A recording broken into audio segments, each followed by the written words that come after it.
musculares son todas las que vemos aquí. Algunos me dirán, ¿y el tabaquismo por qué, doctor? La enfermedad ósea osteoporótica, ¿por qué, doctor? Pues muy fácil. Si tú fumas y tienes una enfermedad sobreañadida, tienes una tasa de fractura alta en tus huesos largos y en tus huesos de carga, como son la tibia y el fémur. ¿Ok?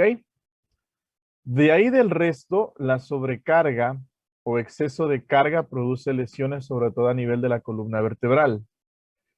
El trauma directo, que ustedes ya lo conocen, pues que van a ser no más que golpes directos en el hueso, golpes con objetos contusos, golpes por atropellamiento, que sé yo, un carro chocó y te golpeó justamente en la pierna y te produjo una fractura a nivel de tibia o a nivel de peroné, ¿ya? Son traumas, como su nombre mismo lo indica, que van directo al hueso, ¿ya? El maltrato y las caídas también van de la mano. ¿Maltrato produce fracturas? Por supuesto que sí. El llamado codo de niñera, que es un codo que se acompaña de una luxofractura a nivel de la articulación eh, radiocubital proximal y la articulación humeral, se debe a las fuerzas de distracción que tiene en este caso, denme un segundito,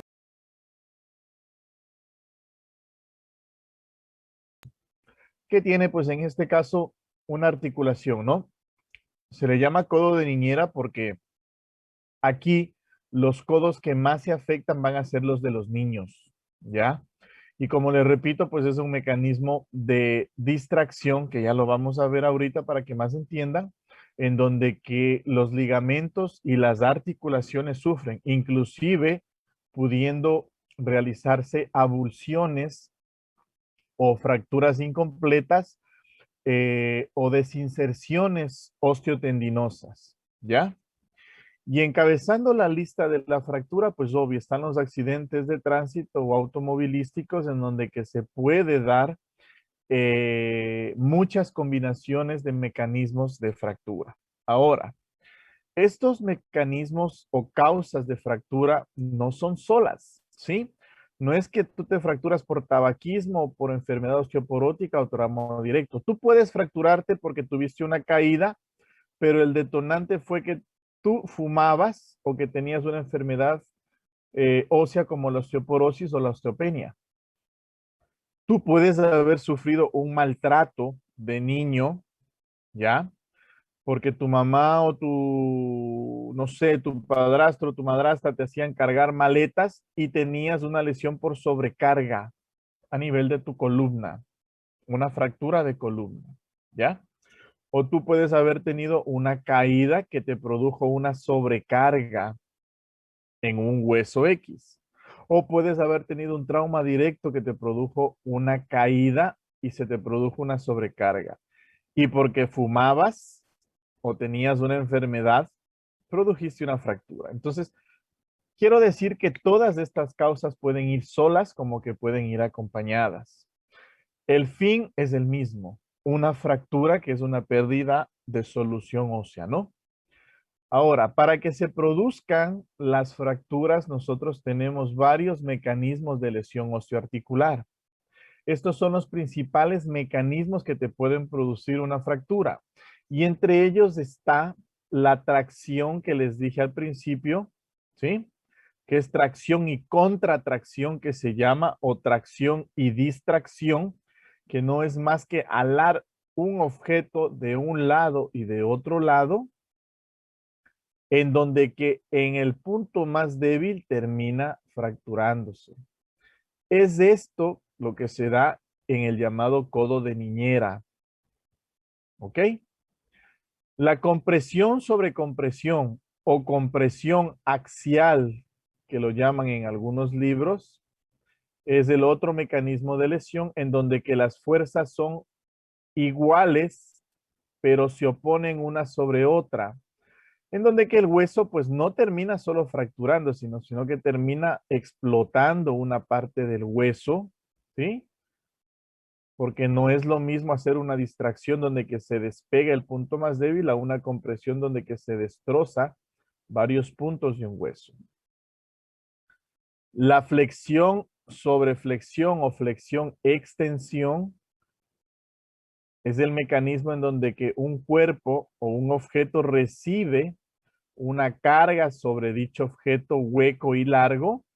Y pues bueno, por este tipo de mecanismo de fuerza se produce aquí igual un punto de quiebre donde que se va a dar una fractura. La torsión o llamado twist, en donde que como ustedes ven una flecha va hacia un lado y la otra flecha va hacia otro lado, también tiene un punto de quiebre, pero ese punto de quiebre siempre puede producir aquí una fractura espiroidea o una fractura oblicua. El mejor de los ejemplos de una tracción o contratracción es como, por ejemplo, cuando en esas grandes imprentas se queda atrapado el brazo de algún trabajador y eso sigue dando vueltas. Y tu cuerpo está parado, o sea, está en una posición tu cuerpo, que en este caso este sería tu cuerpo, mientras que tu brazo está torciéndose por la máquina que atrapó, no sé, tus dedos, tu mano. ¿Ok?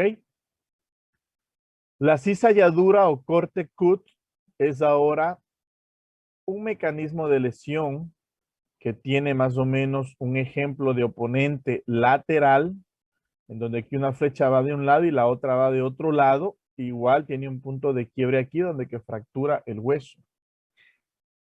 ¿Ok? Y el último, que es el más importante, que es el mecanismo combinado. ¿Ok? ¿Qué quiere decir? Que sí existe combinación de esto, que en un paciente puede haber una compresión axial más una flexión extensión, que puede haber una torsión más una cizalladura, que puede haber una tracción más una compresión y así. O puede haber dos o tres o cuatro mecanismos en una sola y eso pues prácticamente es un escenario donde que tal vez un motociclista es atropellado y al ser atropellado la parte delantera del carro le choca directamente en la pierna, lo que es la flexoextensión, para él salir volado y al salir volado caer de pie con su otra pierna buena y la otra pierna realizarse una compresión y fracturarse y de ahí estar en el pavimento tendido y que venga otro carro por atrás lamentablemente y le pase por la pierna y le produzca una torsión o twist, ¿ya?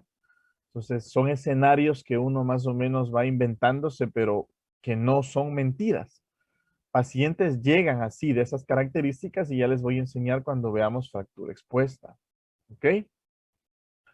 Entonces, estos son los mecanismos de lesión osteoarticular que ustedes ya tienen que saber, que tienen que memorizarse, porque de acuerdo a estos mecanismos de lesión osteoarticular, ustedes van a tener un posible trazo de fractura que les va a ustedes a orientar.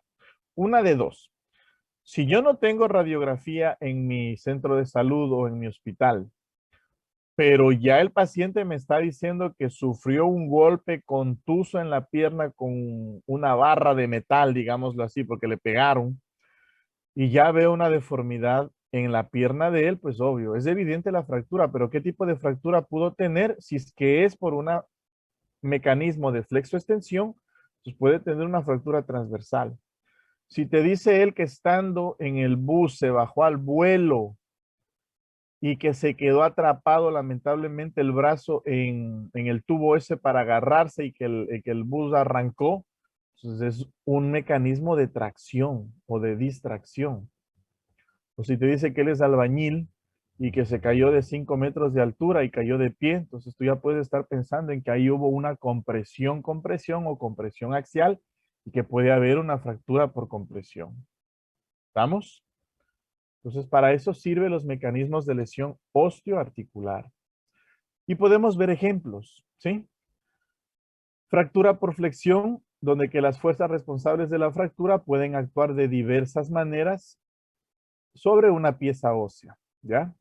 El mecanismo más habitual siempre es el de flexión, donde que, como les dije al principio, pues un objeto contundente va directamente a provocar un golpe en la tibia, lo cual puede provocar una fractura, en este caso, pues transversal u oblicua. Eso en los adultos, porque en los niños un mecanismo de flexión lo que va a producir posiblemente sea una fractura en tallo verde, lo que se conoce como incurvación plástica. Y este tipo de fractura es catalogado como una fractura incompleta. ¿Por qué se produce esto? Pues porque el hueso del niño es mucho más elástico que el hueso del adulto, pero sigue siendo una fractura y hay igual que darle tratamiento. La fractura por compresión, como ustedes ven aquí, las fuerzas son ejercidas y un punto explota, explota. ¿Ok? Entonces, la fractura por compresión o fractura por mecanismo de compresión es una de las fracturas más desastrosas, porque puede ser una fractura cerrada con minutada, con 2 fragmentos, 3 fragmentos, en ala de mariposa, o sea, con múltiples fragmentos. En el adulto, en el niño se va a producir un fenómeno conocido como la fractura en rodete, en donde que sí, efectivamente se compacta el hueso, ¿ya? Pero no llega a fragmentarse tanto como en el adulto. Y bueno, igual, tanto el uno como el otro es igual de tratamiento quirúrgico o de tratamiento electivo con inmovilización en el caso de los niños. ¿Para qué pues se maneja este tipo de fracturas, no?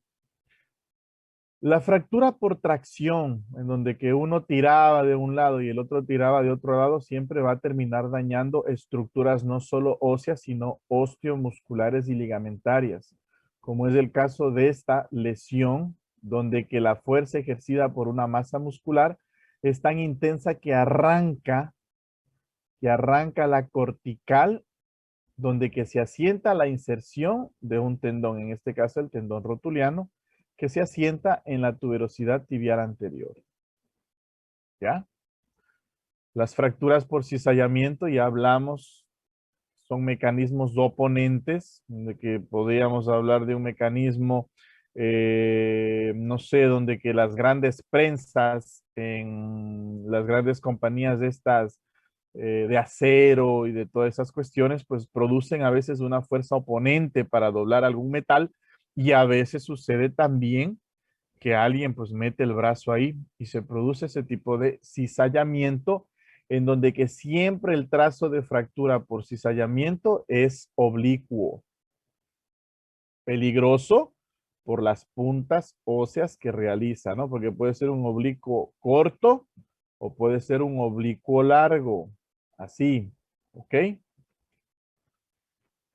La fractura por torsión, como su nombre mismo lo indica, el hueso es sometido a una fuerza que retuerce el hueso y el trazo de fractura que se va a dar siempre en un mecanismo por torsión va a ser siempre una fractura espiroidea, que en el caso de articulaciones también se puede acompañar por ruptura de los ligamentos, ¿sí? Sean ligamentos internos o externos, y también por una luxación o subluxación de articulación, como en el caso de aquí, donde que se encuentra una subluxación de la tibia sobre el astrágalo en lo que es la articulación tibio-astragalina o tibio-peroneo-astragalina. ¿Preguntas hasta aquí? ¿Quedó claro? Si no hay preguntas, continúo. Hablemos ahora entonces de las clasificaciones de las fracturas, por sobre todo primero por el estado de la piel. Los tipos de clasificación de fractura en estado de la piel va a ser una fractura de tipo cerrada y las fracturas de tipo abierta o expuestas, dándole como definición a la fractura cerrada aquella en donde que no hay comunicación con el exterior. La piel prácticamente no ha sido dañada, ¿ok? Mientras que la fractura expuesta que ya hablamos en la clase del día miércoles, creo, ya dijimos que una fractura expuesta es aquella fractura donde que el trazo fracturario se encuentra ahí y 10 centímetros a lo largo o a la periferia de esa herida, nosotros nos encontramos con una lesión, así sea una lesión puntiforme, así sea un puntito de lesión, ¿ya? ¿Se puede o no se puede observar el hueso? Dice el libro. Existe siempre una herida que deja los fragmentos óseos al descubierto. A veces O a veces las heridas pueden ser heridas del exterior hacia el interior o heridas del interior hacia el exterior. ¿Qué quiero decir?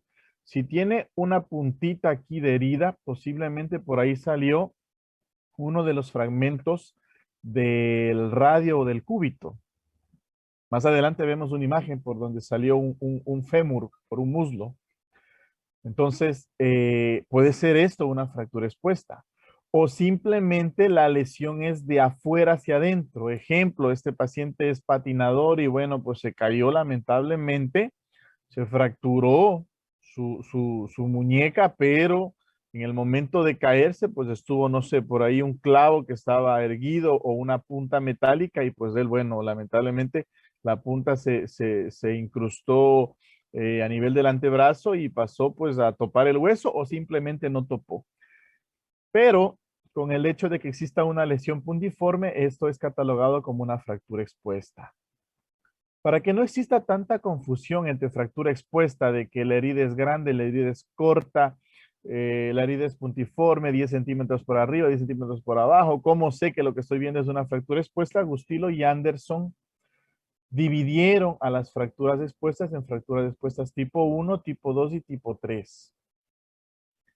Más o menos la tipo 1 es una fractura de las más fáciles, en donde que se ve una herida puntiforme, como ustedes ven aquí en la gráfica, de aproximadamente menos de 1 centímetro, ¿sí? Y que evidentemente no hay ninguna contaminación aquí en esta fractura, sobre todo contaminación desde el interior hacia el exterior, o sea, ningún hueso salió por ahí.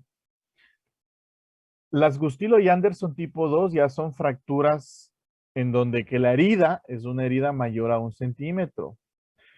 El golpe ya es un golpe un poquito más severo en la extremidad fracturada, donde que ya se ve contusiones, pero igual no se va a ver todavía ninguna lesión muscular, ni mucho menos necrosis de la misma. Por último, las fracturas tipo 3, que entre comillas son las más desastrosas, igual. Para no confundirnos tanto, Gustilo y Anderson subdividieron a esas tipo 3 en una 3A, en una 3B y en una 3C, siendo la más desastrosa la 3C, en donde que ya existe lesión neurovascular. Y si no se trata rápido el ingreso de ese paciente a cirugía vascular para que le hagan algún colgajo o algún injerto, simplemente se pierde la vascularidad y esa pierna se muere, ¿ya? Aparte de eso, la tipo 3B también tiene que ver mucho con el daño tisular, con el daño de partes blandas, con el daño muscular, tendinoso, facial, hueso, tendones, si es que existieran por ahí, cápsula articular, si existiera por ahí. Y eso también ya comienza a delimitar al cirujano ortopédico en que, bueno, esta rodilla o esta pierna en el caso del dibujo se puede salvar o no se puede salvar, ¿ya? Se supone que las de tipo B son de alta energía, tanto como las de tipo A, ¿ya? Pero las de tipo B tienen extensas laceraciones y cuando tú tratas de suturar la piel, no tienes piel para cerrar. Dejas grandes huecos, grandes cráteres, grandes exposiciones de material muscular, de material tendinoso e inclusive hasta hueso que se queda o se deja a la periferia, ¿ya? Mientras que es la tipo 3A, también son de alta energía, pero por lo menos la piel recubre la herida en sí. Y con eso pues tenemos muchísimo que ganar porque quiere decir que la lesión muscular o la lesión osteotendinosa o la lesión de cualquier parte blanda no es tan severa como que fuese una tipo 3B o peor aún una tipo 3C. ¿Ok? Para esto entonces yo voy a pedir la ayuda de algunos compañeros para que más o menos me vayan ayudando y me vayan diciendo para ustedes qué tipo de fractura representa esto. Doctor, una pregunta. Primer, Con respecto a las lesiones expuestas, en este caso, digamos que son las tipo 3, ¿sí se debe realizar radiografía para poder asegurarnos que no haya compromiso de hueso? claro, por supuesto que sí, por supuesto que sí. Toda lesión como esta que llega a la emergencia, este paciente llegó al Bernasa, pues aparentemente tú le ves y dices, solo parece que es carnecita nada más porque está bien todo. Pues no. Este paciente tenía una luxofractura a nivel del codo y hubo que fijarlo. ¿Ok?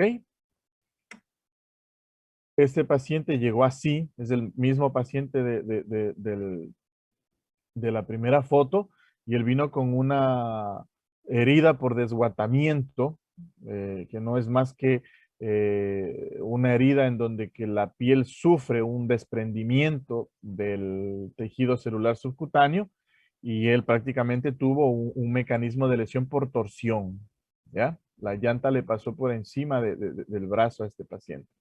Como les digo, lo bueno fue que fue una llanta pequeña porque lo que le produjo simplemente fue eso, pero igual es una lesión, es una fractura expuesta a Gustilo grado 3B, porque no se pudo cubrir la herida. Este es otro paciente del Hospital Bernasa. Doctor, Dime. disculpe la consulta. Y en el caso, por ejemplo, de estas fracturas, ¿cómo determinamos el pronóstico? O sea, solamente va a depender de cómo se trata en ese momento. O sea, que se haga como que lo adecuado o, o es más probable que, por ejemplo, mientras más grave sea la fractura, menos posibilidades tiene de recuperación o de movilidad o algo. Lo que tú acabaste de decir, nosotros nos basamos siempre en el daño que existe en la fractura y en el daño que existe en las partes blandas. Entonces, de acuerdo a eso, nosotros podemos hablar respecto a que el pronóstico va a ser un pronóstico bueno, un pronóstico regular o un pronóstico malo, un muy mal pronóstico. ¿Sí? Entonces, por ejemplo, en estos dos pacientes es un pronóstico. En este paciente, al menos la parte ósea es un pronóstico bueno, pero la parte blanda, como va a ser la piel y posiblemente la parte neurológica, porque este paciente tenía daño a nivel de los canales radiales y cubitales que pasan por el codo, también iba a ser mala, ¿ya? Lo mismo en este paciente de acá. Al menos en este paciente el nervio radial es el que está aquí. Es este que ustedes ven por aquí. No sé si lo logran visualizar, una, una culebrita por ahí que va así. Entonces, este es el nervio radial de ese paciente. Ya estaba totalmente lacerado. ¿Sí? Pese a que el paciente, aparte de eso, también tiene un mal pronóstico por su fractura, porque miren ustedes ese tipo de fractura que tiene ahí. No es una fractura como el primer paciente, es una fractura conminutada, con una luxofractura conminutada de codo, con una fractura diafisaria espiroidea, ¿ya? Donde que puede haber también un trazo en cuchilla que puede dañar acá, donde que está el canal de torsión, por donde que pasa el nervio radial, y pues bueno, lo daña. Si no lo dañó arriba, lo dañó abajo, ¿ya? Y pese a que se hace una buena estabilidad con fijadores externos y todo, y aparentemente se ve bonita ya la mano, y aparentemente se ve bonito todo y el codo, pues a veces existe bastante daño en este tipo de pacientes, ¿ya? Una rodilla traumática, en donde que uno tiene que tratar de salvar esa rodilla y donde que lo primero que hace pues es una angioresonancia porque este paciente no tenía pulso pedio, pero bueno, efectivamente la resonancia nos dio que sí, que todavía había un remanente de arteria poplitea que se transformaba en tibial y toda la cuestión, y pues bueno, tratamos a ese paciente con un sistema de fijación y en la rodilla también pues se le colocó bastantes clavijas y clavos, y esta fractura es catalogada como una fractura Gustilo 3B, porque como ustedes ven, no hay cobertura cutánea, ¿sí? La rótula, inclusive ya él no tiene ni siquiera rótula.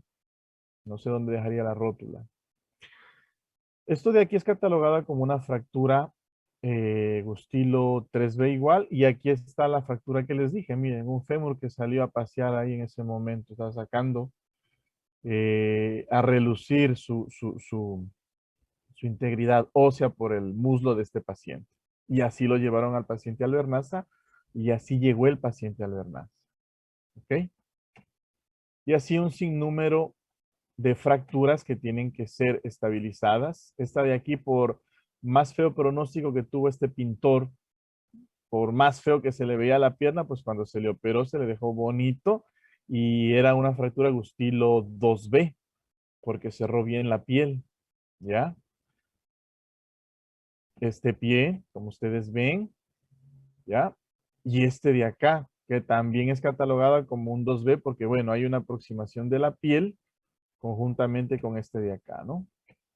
Y así una serie de casos Doctor, una de pregunta. que ustedes verán. Dime. Había leído de que para ser considerado como 3B, 3C, la importancia era ver si había vascularización y daño de los nervios. Y que decía que independientemente si había una cobertura de la piel, si existe una lesión vascular, se consideraba como lesión C. Sí, Quería exactamente. saber si eso era cierto. Entonces, por Así ejemplo, es.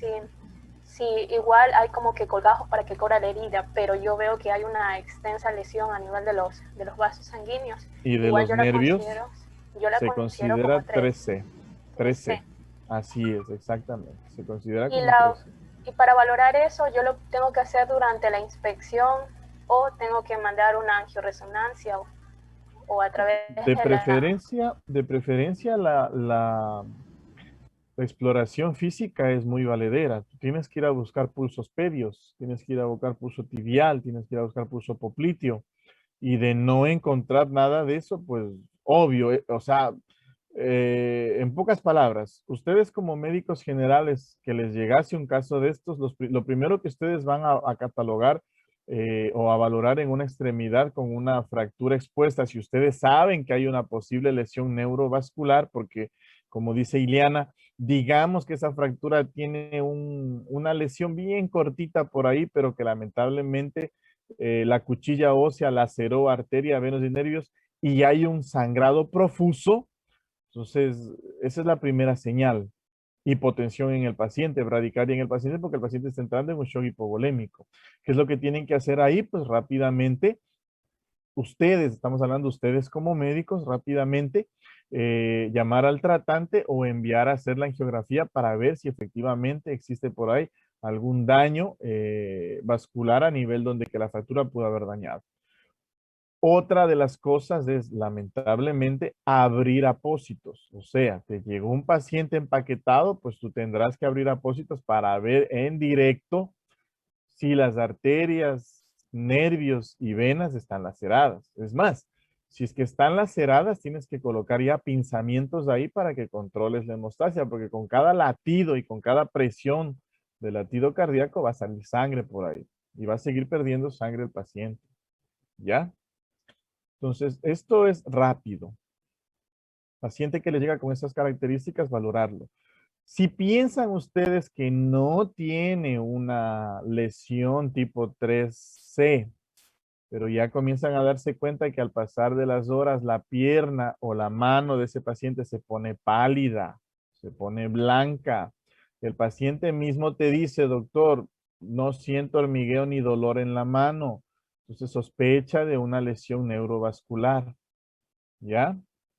Y al igual, sin pensarlo dos veces, rápido a la angiografía o directamente rápido al cirujano vascular, que es el que más experiencia tiene en ingresar los pacientes y buscar los cabos rotos o cabos sueltos para hacer injertos arteriales, porque es cuestión de horas. Recuérdense que un nervio o bueno, pues un miembro sin vascularidad solamente dura 6 horas, ¿ya? Tú tienes 6 horas para hacer todo lo que puedas hacer. Colgajo, salvataje, hacerle shunts arteriovenosos, lo que tú quieras hacerle en esa pierna. La cosa es que tienes 6 horas para que esa pierna no muera, para que ese pie no muera. Pues pasado las 6 horas, olvídate. Así hagas lo que hagas, esa pierna se va a podrir y va a tocar amputar eso. ¿Ok?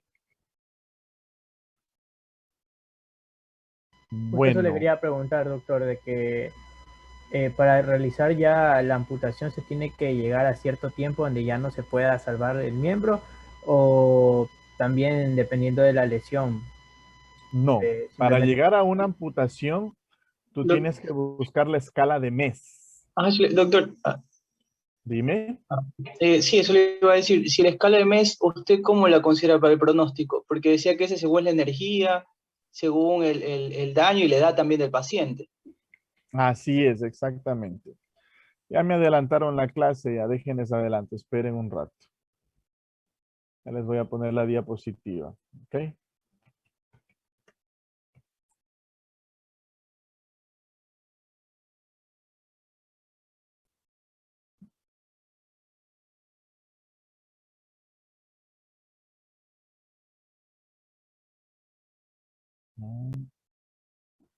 A ver.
Se me perdió, ¿dónde está? Vamos a ver.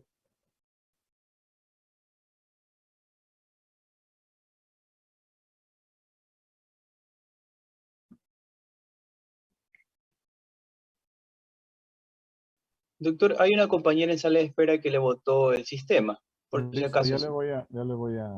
Gracias, doctor. Ya le voy a meter, ¿ya?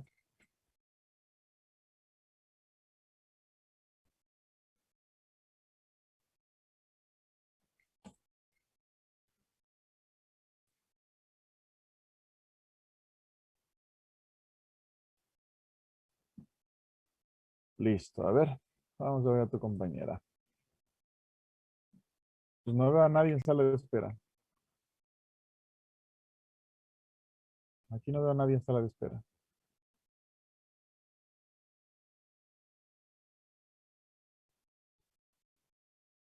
Listo, comparto pantalla.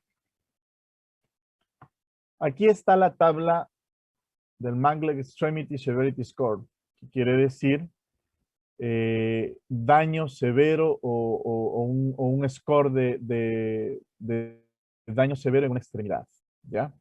Esto es lo que es la puntuación de mes. En donde que en la puntuación de mes, ahí sí se apareció alguien ahí. Eso es, ¿ya? En donde que en la puntuación de mes tú tienes que ir catalogando 4 puntos, ¿ok? Como dijo su compañero, primero es la edad de un paciente. Segundo es la isquemia de un grupo muscular, ¿ok? Tercero es la presencia o no de shock. Estamos hablando de shock hipovolémico por la pérdida de sangre, ¿ya? Y la cuarta es la lesión tisular, esquelética, muscular y de fascia, como tú la quieras llamar. Entonces, cada una de ellas nos da un marcador. Por ejemplo, la lesión tisular nos da 4 marcadores. El shock, que en este caso es un shock hipovolémico por pérdida de sangre, nos da 3. El grupo muscular de isquemia nos va a dar una puntuación de 4 y la edad un grupo de 3. Entonces, sumas tú los puntos acá y te tiene que dar una puntuación. Si es que es una puntuación de menos puntos de 7, eso ya va para amputación. Menos de 7, ahí. Eso ya va para amputación, ¿ok? Entonces, digamos que llega un paciente perdón, no estoy hablando yo de menos puntos, de más puntaje, discúlpenme, es de más puntaje. Estaba bien cuando decía al principio, es de mayor puntaje. Ahí, de mayor puntaje. Digamos que llega un paciente que tiene 50 años de edad, ya tiene 3 puntos de ese paciente, ¿sí?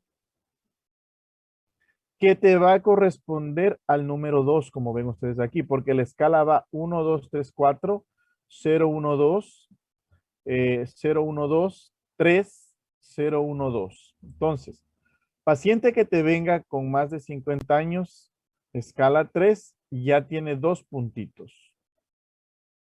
Paciente que tiene un grupo muscular de isquemia, y eso te vas a basar tú en las heridas que encuentres. Por ejemplo, este paciente que tiene un severo grado de isquemia muscular, este es el músculo, esta es la tibia, acá está la rodilla, un grado severo de isquemia de un grupo muscular, obvio, tú le vas a poner avanzado 4, que quiere darte 3. ¿Ok? En el shock hipovolémico podemos decir que este paciente que llegó, pues digamos que tiene una hipotensión transitoria nada más. O sea, la hipotensión le baja y se queda, le baja y se queda dándole un marcador de 2, que es igual a 1 aquí. ¿Ya? 2, 3, 1. Y arriba, en el grupo tisular de lesión, lo que tú vas a ver es si existe o no existe primero fractura. Si es que la herida es una herida pequeña o es una herida de gran calibre. Si es que existe múltiple fractura, o sea, si el trazo de fractura es 1 o trazo de fractura 2 o múltiple fractura, ¿ya? Si es que hay también, aparte de la fractura, esguince o luxación, ¿ok? ¿Ya? Si es que aparte de la lesión de todo esto, pues tú ya puedes encontrar inclusive presencia de una lesión por gran velocidad, ¿ok?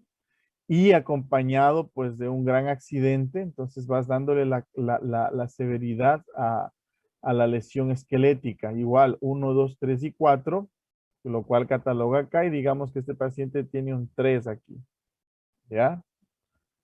Entonces ahora sí sumamos 3 y 3 son 6, 1, 7 y 2, 9.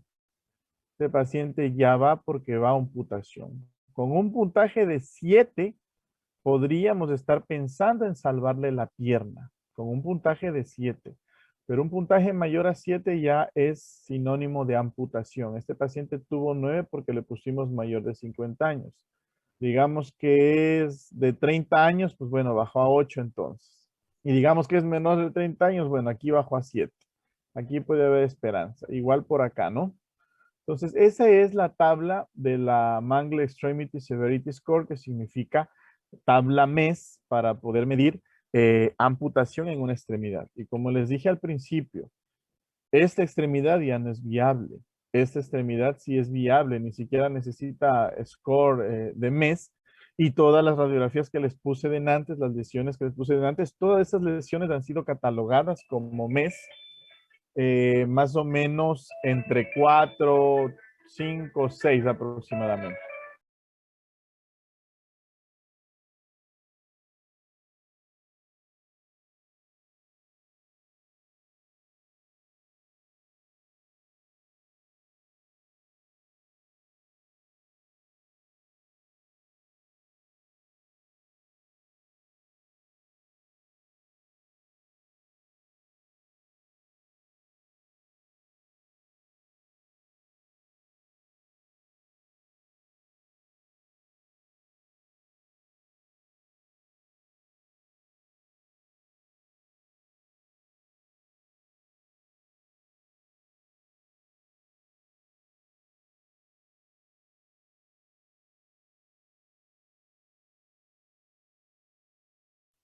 ¿Alguna pregunta que tengan hasta aquí?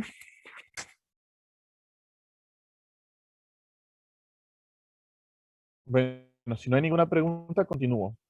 Sí, doctor.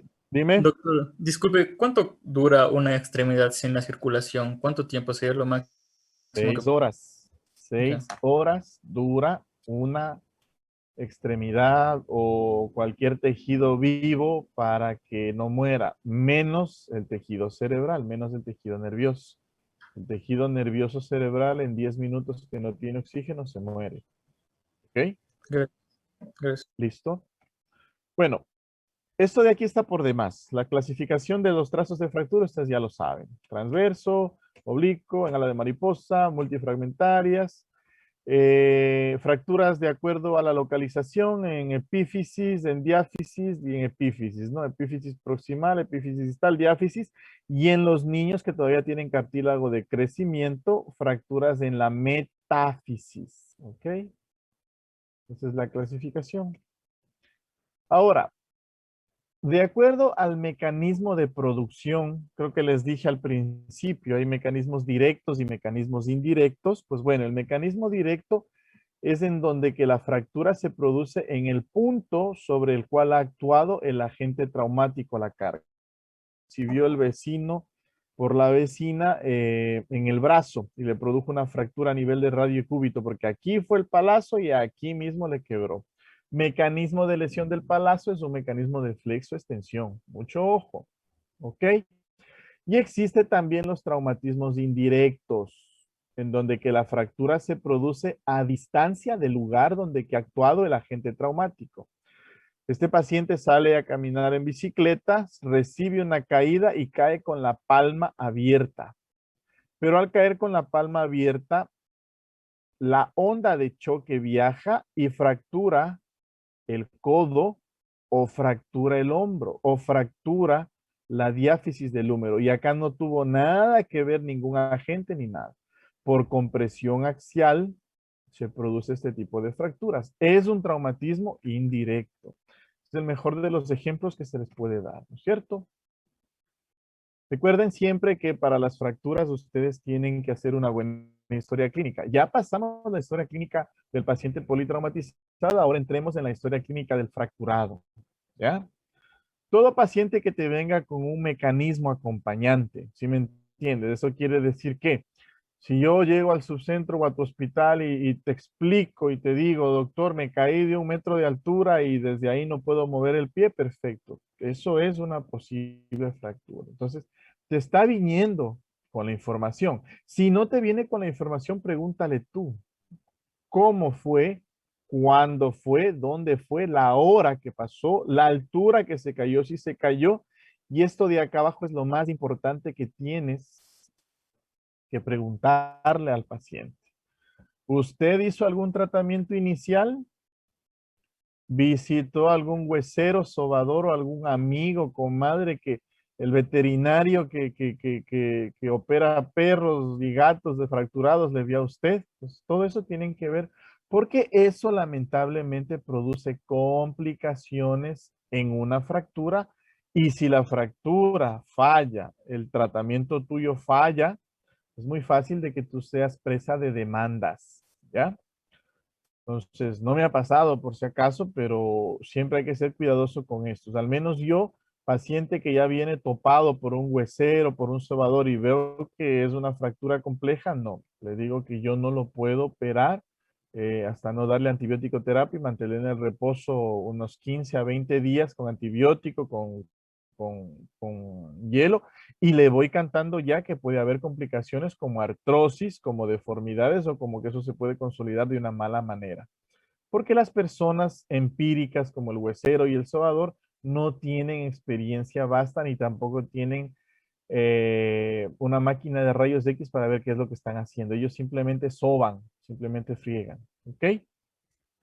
Tu diagnóstico es muy importante y por eso a la exploración física tienen que buscar ustedes deformidad, edema, limitación funcional. Discúlpenme que no fue la palabra aquí, ¿no? Limitación funcional. Que hay o que no hay una herida, no me interesa. Eso simplemente me da me cataloga como expuesto o no expuesta. Que hay o no hay un hematoma, no me interesa. Que hay o no hay una equimosis, no me interesa. Pero si yo encuentro ya una deformidad evidente, una edema evidente y una limitación funcional, eso es una fractura. Puede suceder todo lo contrario. Que el paciente te diga cómo pasó, cuándo pasó, dónde pasó, a qué altura se cayó. No tuvo tratamiento inicial conservador ni nada. Pero cuando llega a tu consultorio, a la emergencia, tú no le ves ni deformidad, ni le ves limitación funcional, ni le ves edema. Solo le ves de equimosis, o le ves de hematoma, o le ves de herida. Bueno, digamos que tampoco le ves herida, ¿ya? ¿Qué puede estar pasando aquí? Un punto al que me responda. ¿En qué puedo estar yo y qué puedo hacer? O ya no pasa nada y le mando a la casa al paciente. Una contusión, doctor. Ya, digamos que es una contusión, Alexis, ¿qué haces? O sea, se le da tratamiento conservador, principalmente lo que es aplicación de compresas frías Ya, para ese golpe que recibió. listo. Y le das compresas frías, le dices es una Para el contusión dolor y también. y ya le mandas a la casa. Para el dolor, o sea, como no se ve la herida, también se le puede mandar lo que es una radiografía para ver si hay una Ah, lesión en el ya, hueso. ya. Y si hay una lesión en el hueso, ¿qué puede ser? Ahí sí ya sería lo que es una fractura. Y dependiendo de cuánto afectado esté, se le da una clasificación. Una fractura. ¿Y qué tipo de fractura puede ser, Alexis? Si no hay deformidad, no hay, te estoy diciendo que no hay deformidad, no hay limitación Una funcional. abulsión puede ser. Ya, perfecto. Así es. Puede ser un deslizamiento epifisario, una avulsión, una fractura incompleta. Exactamente. Y si no le mandan a hacer la radiografía, pues le mandan a caminar, se friega eso, ¿ok? Para la próxima, me haces acuerdo, Alexis, de ponerte el punto que voy a hacer ya las listas de los que actúan en clases. Gracias. Sigamos entonces. ¿Dónde estábamos? Listo. Entonces, como dijo su compañero, si ya el paciente tiene el antecedente de un mecanismo de lesión ósea y ya te está contando y solo te llega con equimosis y hematoma, hazle una radiografía. Manténle inmovilizado, manténle estabilizado, no le des carga, no le hagas caminar porque puedes tener un grave error y puedes provocar una iatrogenia en ese tipo de paciente. ¿Ok? Doctor, una pregunta. Entonces, Dime. hasta poder encontrar posible causa, uno puede en estos pacientes hacer una férula en ese momento para que no haya inmovilización del mismo. Así es, exactamente. Y si es en extremidad inferior, caballero, dama, no camine, por favor, porque usted puede tener una fractura cerrada y una fractura que no se desplaza y puede llegarse a desplazar en el primer paso que usted dé. Porque te está contando la historia, te está diciendo que tuvo un mecanismo de lesión.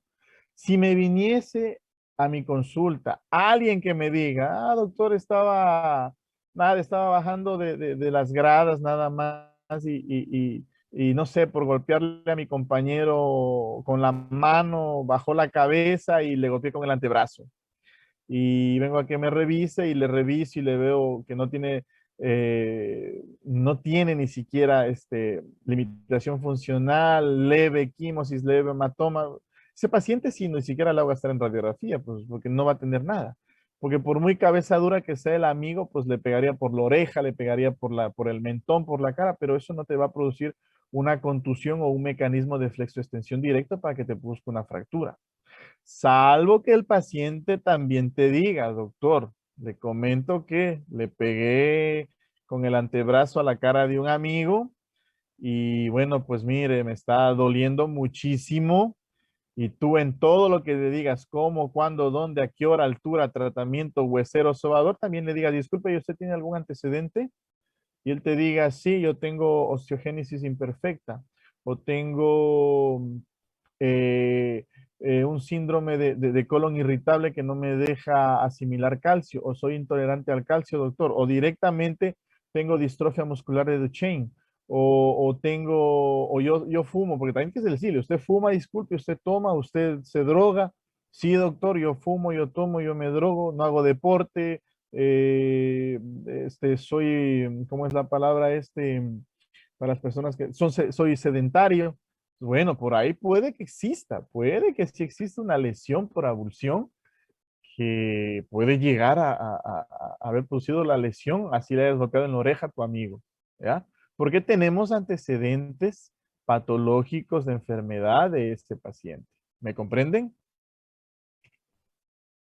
Bueno, seguimos. Doctor, y también como antecedente no podría ser de que recientemente tuvo una fractura en el mismo lugar. También puede ser, así es. Que tuvo una fractura que no se hizo tratar porque le dijeron que no tenía nada o que tenía solo una pequeña fractura y pues se volvió a golpear ahí mismo. También puede ser, así es. Eso sucede también. Bueno, para los exámenes nosotros tenemos los principales exámenes diagnósticos que van a ser la radiografía, los cuales nosotros siempre pedimos radiografías anteroposteriores y laterales. Cuando son huesos de mejor estudio, pedimos una oblicua y cuando cada hueso no nos quiere dar información, pedimos las proyecciones especiales y pedimos también las dinámicas. Dinámicas quiere decir con movimiento. Ejemplo, a una persona gorda que quiero verle las rodillas, que sé que puede tener una artrosis de rodilla, un aplastamiento de los meniscos y ya la rodilla no funciona, le digo que le tomen de pie a la paciente porque quiero que haga carga. Si es que no le toman de pie y le toman a la paciente acostada, ya acostada no hay carga en la rodilla, el espacio articular puede abrirse y a mí me puede dar también un falso diagnóstico. Yo puedo quedar mal y decir, no, usted no tiene una artrosis, señora. ¿Ya? Entonces, esas son las dinámicas con movimiento. Y las proyecciones especiales son proyecciones que se han inventado los imagenólogos y bueno, pues los médicos para poder observar huesos que no se dejan ver simplemente, como por ejemplo el abrir la boca del paciente para poder ver una radiografía transoral y poder observar la fisionomía del atlas y del axis, ¿ok? O en la cadera, en la pelvis, poder pedir una radiografía de proyección de Judet para poder observar bien la anatomía de la articulación coxofemoral. Existen también fracturas que no solo son vistas por radiografía, sino que de por sí ya necesitan de la tomografía y de la resonancia magnética. Estas por lo general son las de la columna y las de la rodilla, ¿ya? Para poder observar no solamente lesión ósea, sino también lesión de partes blandas. En el caso de la columna vemos esta radiografía que tiene a nivel de T12 una fractura por compresión axial, pero que también existe una hernia protusional que está produciendo un estrangulamiento a nivel del canal medular. ¿Ya? Entonces, esto es una emergencia rápida. En el caso de la misma columna, puedes mandar a hacer la tomografía con reconstrucciones 3D, ¿no? Para tener un plan quirúrgico. ¿Ok? Una vez que tú ya has visto, has estabilizado el tipo de fractura, tú tienes que tener un tratamiento adecuado para la misma.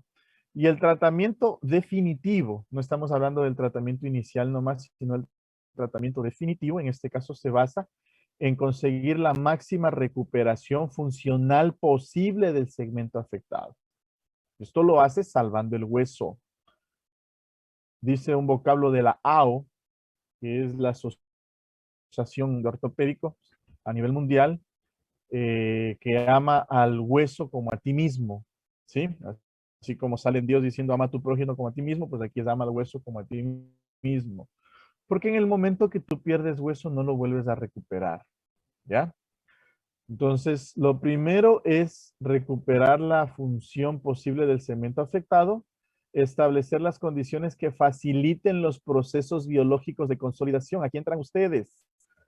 Hacer una buena férula, hacer una buena limpieza quirúrgica menor si es que llega a esa herida, estabilizar una fractura, tratarla rápidamente como emergencia, porque cualquier fallo que tenga el médico general, el médico de emergencia, el médico que recién recibió al paciente, va a afectar más adelante el proceso biológico de consolidación. ¿Y qué va a pasar con esto? Que se realice o se haga una pseudoartrosis, que es la falta de consolidación. Y por último, tratar de posicionar adecuadamente los fragmentos cuando ya vayamos a operar, ¿ya?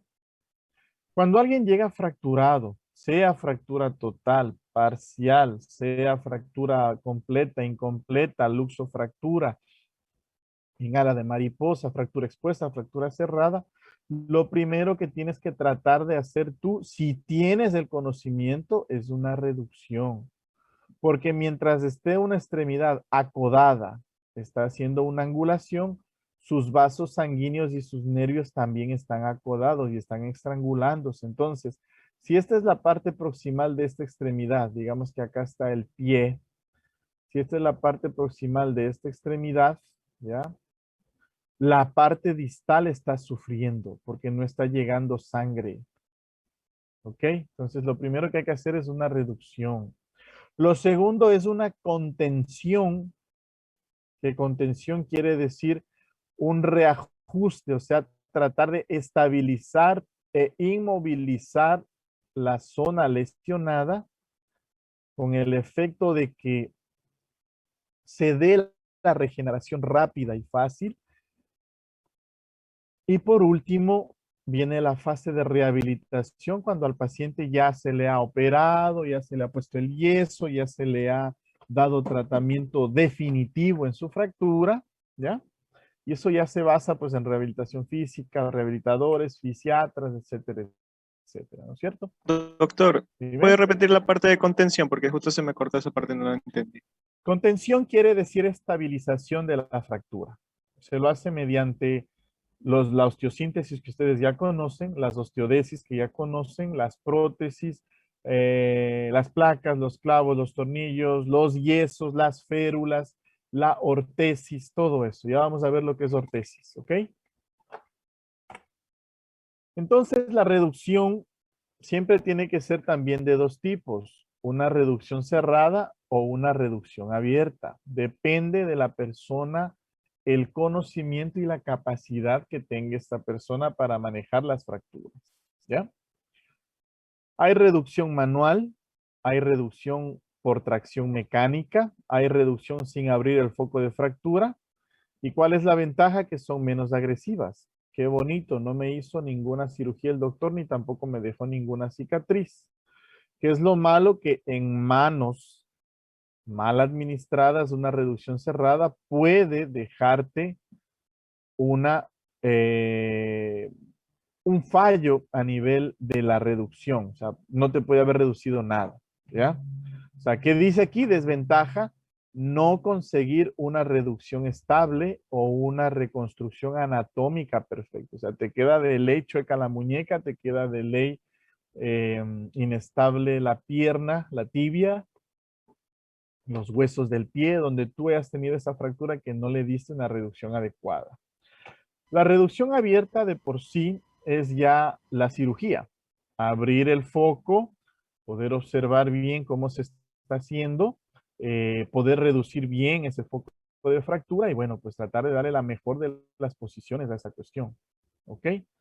Entonces, ¿cuál es la desventaja de esto? Vuelta es la agresividad, porque ya estás haciendo una gran herida, eh, estás dañando ya tejido, dañando piel, pero como te repito, la ventaja es que te permite una reconstrucción anatómica muy perfecta y es de elección cuando la restitución anatómica no se consigue mediante la reducción cerrada. O sea, tienes un chance nada más o dos chances de reducir esa fractura. No se redujo la fractura, qué pena. Lamentablemente tenemos que operarte. ¿Ok?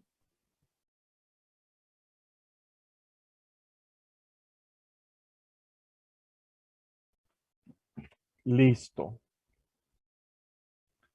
También existe complicaciones, ¿ah? Mucho ojo. Una fractura maltratada, una fractura que la dejes acodada, te produce trombosis. Y al producirte trombosis arteriales, ya tú sabes lo que sucede en 6 horas. Una total necrosis por lesión de los vasos sanguíneos y la subsecuente amputación. ¿Ok? Eh, Complicaciones en fracturas expuestas, pues siempre van a ser la infección, siempre van a ser la osteomielitis, la pérdida de cobertura en la piel, ¿sí? Y bueno, pues el gasto económico para el paciente cuando tendrá que comprar toda su medicación a veces en la parte privada, ¿no? También puede existir la no unión de la fractura, lo que la clase anterior, la llamada pseudoartrosis, y también existe la infección de la zona fracturada con la osteomielitis. Esto ya vamos más a nivel de lo que es tratar una fractura con material de osteosíntesis, que bueno, siéndoles francos y sinceros, es una gran, pero gran mala suerte para un cirujano ortopédico que se complique con una infección el material de osteosíntesis, sea clavo, tornillo, placa o Dios no quiere una prótesis, porque lamentablemente es buscar culpables donde no hay, porque una infección puede darse desde el mismísimo momento en que tú entraste a quirófano y entraste tal vez a operarte con una pequeña gripe o con una pequeña secreción vaginal en el caso de las mujeres, en donde que tenías una leve infección, pues esa bacteria, ese microorganismo va a viajar por torrente sanguíneo y lo que va a buscar primero es la zona afectada, la zona inflamada, que en este caso es la zona de trabajo en la cual tú estabas participando, que tú hiciste. Y ahí se viene el pero de que, doctor, usted le contaminó, usted le contagió, el material era de mala calidad, estaba mal esterilizado y vámonos al juicio y bla, bla, bla. Entonces, hay que tener muchísimo cuidado con esta situación y bueno, siempre tratar de no ser invasivos cuando no se puede y tratar de ser invasivos, pero con mucho cuidado cuando toca hacerlo ya, ¿sí? Porque cuando ya existen infecciones de la zona fracturada, hay que sacar el material y botar a la basura y bueno, pues el siguiente paso es la instauración de la osteomielitis, el corte del hueso osteomielítico y por último el corte de la extremidad afectada, la amputación, ¿ok? ¿Preguntas hasta aquí? Doctor, una pregunta. Esas infecciones que se dan en el hueso, eh, ¿se dan en cualquier tipo de fractura o se dan en fracturas abiertas? No, en cualquier tipo de fractura. Puede ser una fractura cerrada, como puede ser una fractura abierta. La osteomielitis, ya me adelanto otra vez, la osteomielitis es una infección que tiene como causa principal contaminación directa o contaminación indirecta. La contaminación indirecta puede ser vía hematógena o vía linfática. Ustedes ya conocen las vías hematógenas y las vías linfáticas. Entonces, por eso te repito que cuando se infecta un material de osteosíntesis es muy poco probable saber qué pasó. Lo que sí es seguro es que te van a culpar que se infectó por tu culpa, si tú eres el cirujano, pero no pueden entrar en razón de que tal vez estuvo con una pequeña infección de algo y por vía hematógena, por sangre, por circulación, el microorganismo llegó a la parte inflamada. O por vía linfática llegó a la parte inflamada. O bueno, ¿quién quita que se haya sido el material mal esterilizado, eh, el instrumental mal esterilizado, se te rompió un guante y tenías las manos sucias?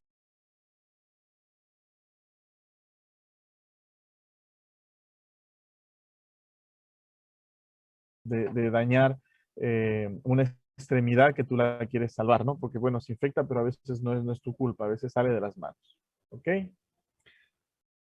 Bueno, seguimos entonces con las luxaciones, pese a que ya vimos en la clase anterior, pero vamos a repetir que la luxación es el desplazamiento de las superficies articulares con distensión de la cápsula y los ligamentos. Y recuerden que una luxación no regresa a su sitio normal inmediatamente. Se queda ahí. ¿Ya? Ahí viene también el pero aquí, que si tú ves una lesión por luxación, déjala. Si tú no tienes el conocimiento adecuado, déjala. ¿Por qué? Porque cuando reducen personal que no sabe una luxación, al momento de reducir y hacer fuerza pueden producir fracturas por avulsiones o pueden producir lesiones en la glena, sobre todo en las articulaciones del hombro. Pueden producir lesiones a nivel de la cúpula acetabular, en el acetábulo, en la pelvis, perdón, en la cadera, cuando hay luxaciones de cadera. Entonces, una luxación sí puede estar ahí unos 2, 3 horas, puede estar luxada y la vuelven a reducir, pero que sea un profesional que sabe, porque te repito, cuando existe una lesión ya del hueso condral, una lesión del hueso blanco, del hueso articular, ya no hay vuelta atrás. También se lesiona ese hueso y entra en artrosis temprana. ¿Ok? Los síntomas de una luxación pues, van a ser dolor intenso, inflamación, limitación del movimiento, posición antinatural de la articulación. Y en el caso de este paciente que llegó al Bernaza, pues obvio, una lesión expuesta evidente que a veces se da. ¿Ya? No es que las luxaciones son cerradas, también existe luxofracturas expuestas como de este paciente. ¿Ok? Pero tan monstruosa es la lesión que a veces da a notar de que, bueno, puede perder la extremidad de este paciente o puede dañarse la carilla articular. Por eso hay que actuar rápido y es mejor meterlo rápido a quirófano para que estos sean los resultados. ¿Ok? Pues con un tratamiento adecuado, no pareciere que fuera este el paciente, ¿ya? Pero sí, es él. Simplemente tuvo una luxación expuesta, no tuvo ninguna fractura y bueno, pues acomodando la misma con un fijador, como que no pasó nada. Recuerden que para una luxación el tratamiento siempre va a ser la tracción durante las primeras 24 horas. O sea, ¿qué quiere decir? La reducción, inmovilización y frío, ¿no? Para desinflamar la extremidad afecta. Los esguinces ya dijimos que van a ser igual que las luxaciones, desarticulaciones o lesiones cuando una articulación se distiende o sale fuera de su lugar, pero regresa nuevamente a su sitio al mismo tiempo, ¿sí? Un esguince regresa, o sea, se luxa y regresa nuevamente a la normalidad sin que nadie haya tenido que hacer una reducción. Mucho ojo, esta es la definición de esguince. Existen esguinces grado 1, grado 2, grado 3 y grado 4.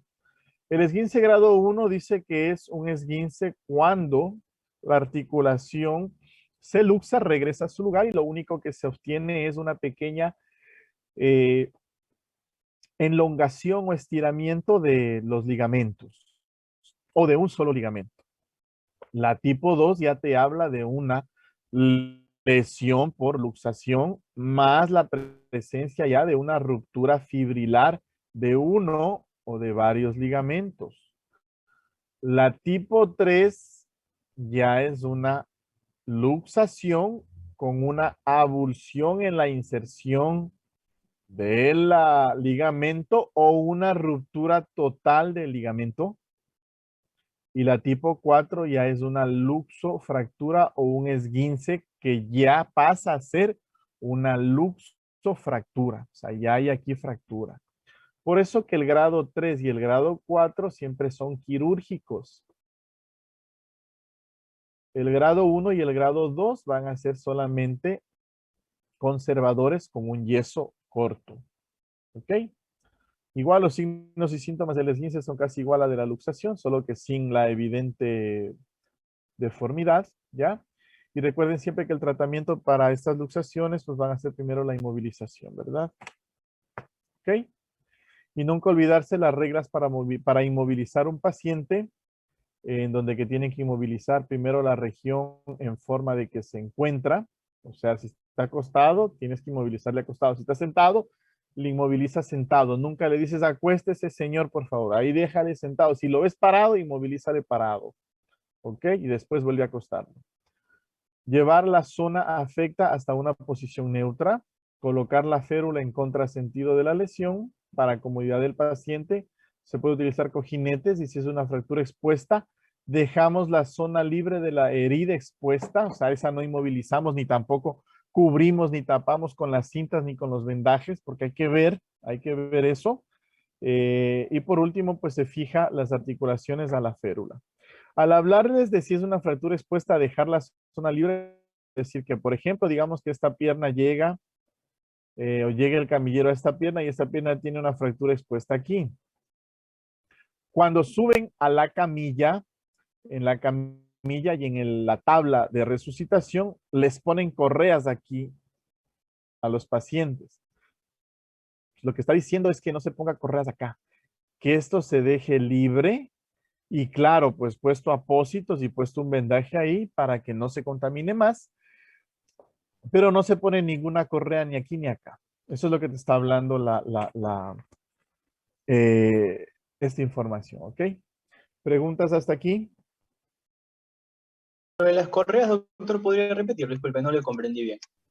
Las correas que tiene Esto. Esto es de aquí. ¿Ya? Nunca pongas por encima de una herida expuesta. ¿Ok? ¿Se deja qué? Esto se llama inmovilización. Esto tienes que dejarle hasta que el paciente llegue al hospital. Si ya te llegó a tu hospital, tienes que sacarle la férula ya para comenzar a examinarle la herida.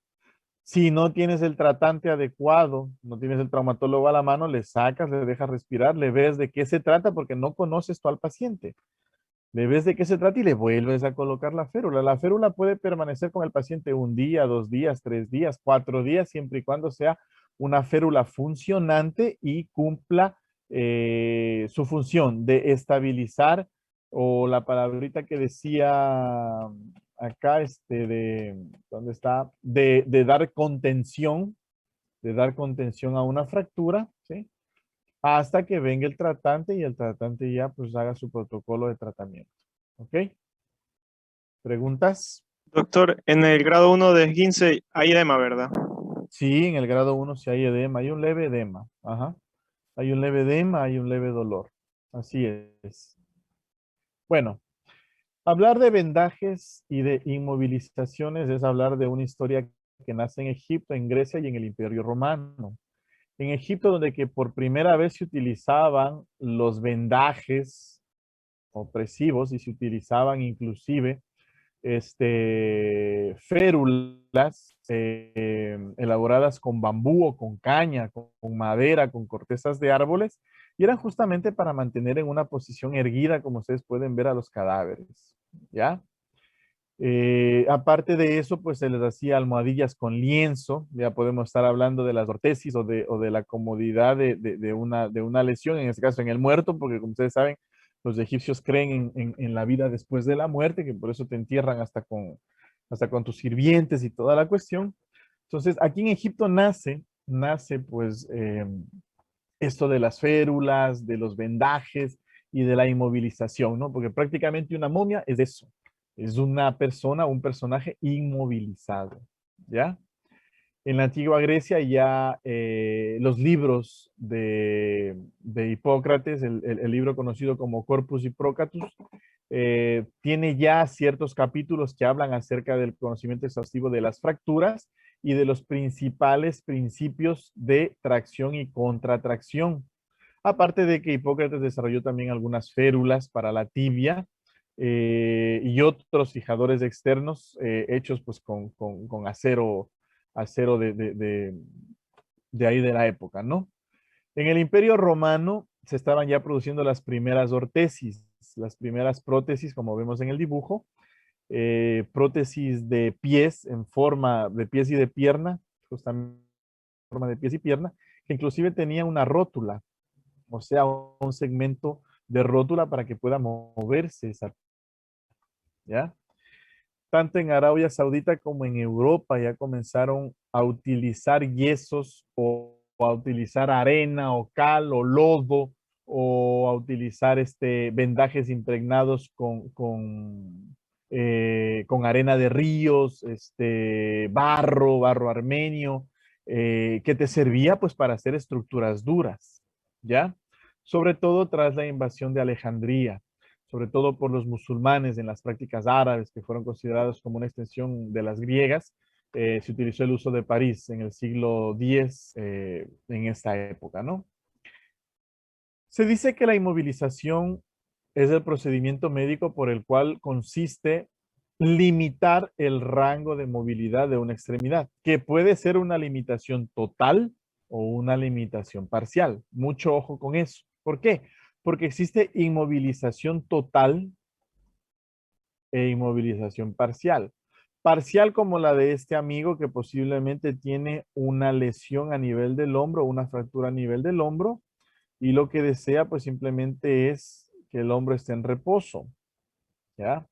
Total cuando está enyesado, digamos que tiene una fractura radiocubital no desplazado y hay que enyesarle totalmente todo el brazo. La ortesis son dispositivos extracorpóreos mecánicos rígidos o semirrígidos, cuyo objetivo también es la estabilización de un determinado segmento corporal, sea estabilidad absoluta, o sea, que no se mueva para nada, o sea, estabilidad relativa, o sea, que tenga poco movimiento. ¿Ok? Las prótesis ustedes ya las conocen como dispositivos que reemplazan parcial o totalmente un segmento anatómico, y el implante es un dispositivo intracorpóreo que reemplaza parcial o totalmente un segmento articular, ¿no? Las primeras inmovilizaciones, ya hablando científicamente en los hospitales, y bueno, que todavía se sigue haciendo en algunos hospitales, se lo hace con yeso, que no es más que el sulfato cálcico hemihidratado. ¿Qué quiere decir hemihidratado?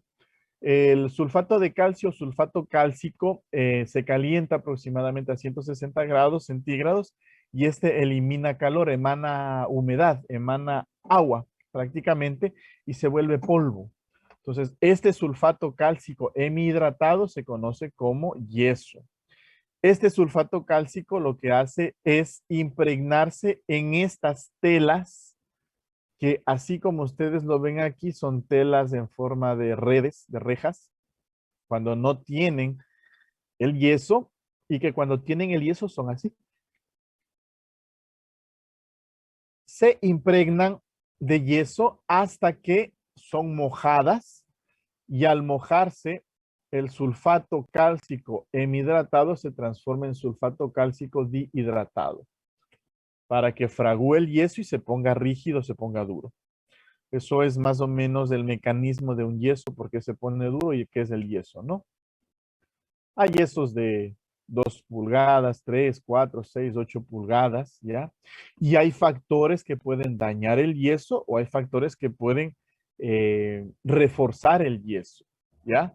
Los que refuerzan el yeso o aceleradores son el sulfato de potasio, el cloruro de sodio en pequeñas cantidades, o sea, la sal, las sales de Rochelle, ¿sí?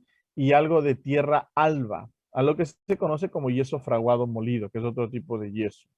Mientras que los retardadores y los que dañan el yeso van a ser todas aquellas sustancias líquidas, como por ejemplo el bórax, que es sal de boro, la saliva, la sangre, el agua, ¿sí? Que van a dañar prácticamente el yeso, ¿verdad?